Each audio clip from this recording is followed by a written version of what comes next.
জাহাজে করে আমরা যে কন্টেনারগুলো নেই, কন্টেনারগুলো জাহাজের দুই দিকে রাখার পর মাঝে চলাচলের একটা রাস্তা থাকে, যেখান থেকে আমরা জাহাজের এক পাশ থেকে অপর পাশে যেতে পারি।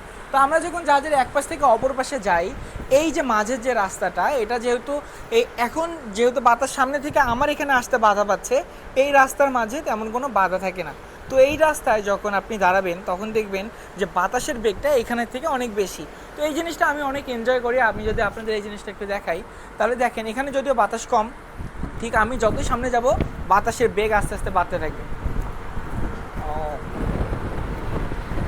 আমার পোশাক, আমার ড্রেস, এসব থেকেও আপনারা বুঝতে পারছেন হয়তো বা যেখানে বাতাস কেমন বেশি। কিন্তু আমার কাছে ভাই এই জায়গাটা অনেক বেশি ভালো লাগে। এই জায়গায় থাকার পর আমি যদি এখান থেকে ঠিক সামনে আসি, এখন দেখেন, আপনি ভাবেন যে আপনি আমার সাথে এখানে আসছেন, এখানে আসার পর আপনি যখন এখানে হাত দিয়ে ধরবেন, ঠিক সামনেই এত সুন্দর একটা সমুদ্র। সুবহানাল্লাহ, এই জিনিসটা আপনার কাছে কত বেশি ভালো লাগবে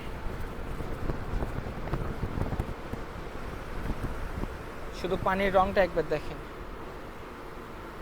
তো ধন্যবাদ এতক্ষণ ভিডিওটি দেখার জন্য। এতক্ষণ সাথে ছিলাম আমি হৃদয়। ফেসবুক, ইউটিউব, টিকটকে হৃদয় দ্য সেলার লিখে সার্চ করলে আমার সমস্ত ভিডিও পেয়ে যাবেন। ধন্যবাদ আবারও। আসসালামু আলাইকুম।